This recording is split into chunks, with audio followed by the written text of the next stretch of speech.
Sleepwalking is actually relatively common for children, and most outgrow it by the teenage years. And it's usually more troubling for the parents who are watching their kids sleepwalk than it is for the child. In fact, most of the time they don't even remember it.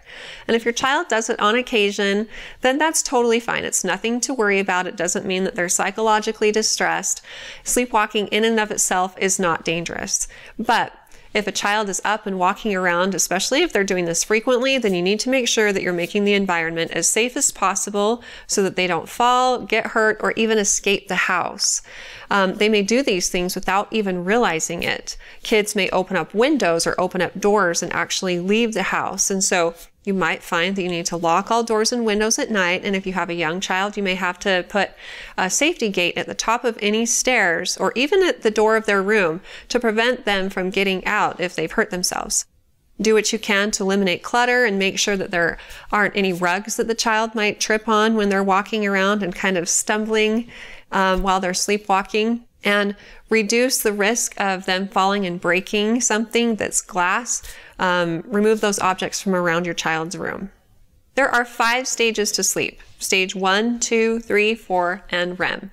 And all of these stages make up an entire sleep cycle, and each cycle lasts about 90 to 100 minutes. And so during a typical night's sleep, most of us will go through like 4 to 6 cycles, depending on how long you're actually sleeping. And sleepwalking usually happens in stage 3 and 4.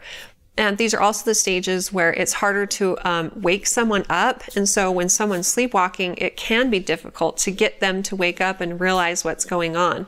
Then it can be very confusing and scary to them if they're awoken. So one of the best things to do is just to gently guide your child back to bed, tuck them in, and leave the room. And they probably won't even remember that it happened. If you've noticed a pattern to the sleepwalking, you might want to think more about how much sleep your child is getting, what time they're going to bed, what activities they're participating in before going to bed.